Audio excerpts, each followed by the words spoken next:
Hi everybody, thanks for watching. In this video we're going to continue covering the different types of symbols and notations used by chemists to describe an atom's identity, mass, and charge. Remember, in the previous video we already looked at the first type, the isotopic notation.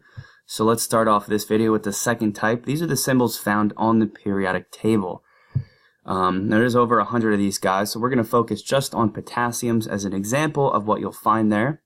The nice thing about these symbols is it has this exact same information as the isotopic notation. In the middle, there's an atomic symbol, there's an atomic number, and there's an atomic mass. Now, there's two things different about this from the isotopic notation. The first of which is that the mass and the number are reversed from where they were in the isotopic notation. In the isotopic notation, mass is on top, here it's on bottom, and the numbers are switched as well.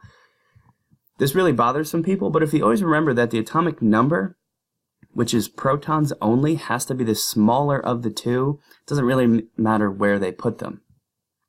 The other weird thing is that the atomic masses are decimals a lot of times on the periodic table, which is weird if you think about the fact that the mass is protons and neutrons added together, and you can only ever have one proton or one neutron. They can't split into pieces. So you should only ever have whole numbers, right? How can you have 0.098 of a proton or of a neutron? And that is true. Protons and neutrons don't split in half or into decimals. However, the masses on the periodic table are actually trying to describe all the atoms of that element. This mass is trying to describe all potassium atom masses. And since the same element can have many isotopes with different masses, on the periodic table, they have to get averaged before getting put there, and when you average numbers, sometimes they come out as decimals. To really show you what I mean, if you think about potassium, which has 3 common isotopes, some of them have a mass of 39, some 40, and some have a mass of 41, average all those together, and we put 39.098 on the periodic table. Our final type of notation for the video, the third type, is called the hyphen notation. It's probably the simplest and easiest version of all this. The hyphen notation gives only the name of the element and the atomic mass. You can see that on the example we have, the name being chlorine with a mass of 37.